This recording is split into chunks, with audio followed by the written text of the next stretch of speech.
Magandang hapon sa lahat. Dagdagan ko lang po yung sinabi ni Attorney. Yung totoo po yung pagbubuhangin na yan, ay pinuntahan na po namin yan, pinawal na po namin. Sa barangay Luwak, pinuntahan po namin yung mga katutubong nagbubuhangin doon.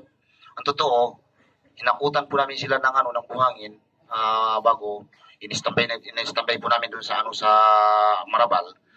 Yung problema, hindi sila po naniwala sa amin. Bakit daw sino kami na para magbawal. Kinausap namin po yung mga yung mga Sarmiento, pati si Kapitan Dabok mga kasama doon, binanggit nila na utos daw ni Kapitan, pati yung ibang SB na kasama doon, SB UNAP, ganun, yun, nakasali doon sa mga ganung usapin patungkol sa buhangin.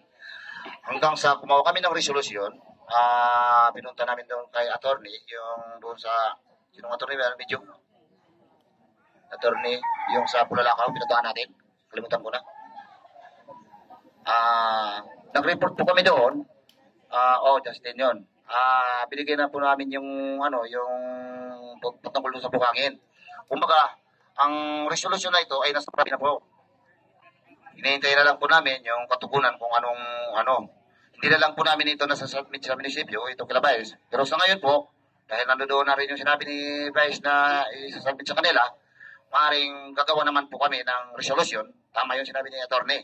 Pero hindi po kami pabaya sa aming mga komunidad. Ang totoo, kung sino-sinong pumapasok sa aming area, kahit po anong gawin namin na ipagbabawal sa kanila, hindi po sila naniniwala.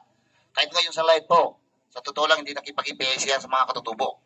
Pinuntahan po namin ni attorney, pinicturan po namin yung kanilang tulay, hanggang sa malapit na po dumuong doon sa isang Sumarili.